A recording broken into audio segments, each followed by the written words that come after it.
আয়াত ৭ ওয়ান্নাহুম যন্নু কামা যনান্তুম আল্লান ইয়াবআসাল্লাহু আহাদা।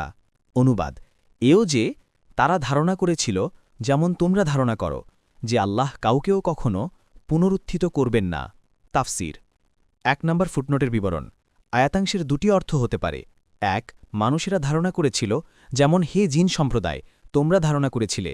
মুয়াস্সার ২. জিনরা ধারণা করেছিল যেমন হে মানব সম্প্রদায় তোমরা ধারণা করেছিলে। কুরতুবী উভয় অর্থের মূল কথা হল মানুষ ও জিন উভয় সম্প্রদায়ের পথভ্রষ্টদের ধারণার বিপরীতে এ কুরআন এক স্বচ্ছ হিদায়েত নিয়ে এসেছে। ২ নম্বর ফুটনোটের বিবরণ। এই আয়াতাংশের দুটি অর্থ হতে পারে। একটি হল মৃত্যুর পর আল্লাহ তাআলা কাউকে আর জীবিত করে উঠাবেন না, যা উপরে বর্ণিত হয়েছে। অপরটি হল আল্লাহ কাউকে রসুল বানিয়ে পাঠাবেন না। কুরতুবী যেহেতু কথাটি ব্যাপক অর্থবোধক তাই তার এই অর্থ গ্রহণ করা যেতে পারে যে মানুষের মতো জিনদের মধ্যে একদল আখেরাতকে অস্বীকার করত, কিন্তু পরবর্তী বিষয়ের সাথে সামঞ্জস্যের দিক থেকে দ্বিতীয় অর্থটি অধিক অগ্রাধিকার পাওয়ার যোগ্য।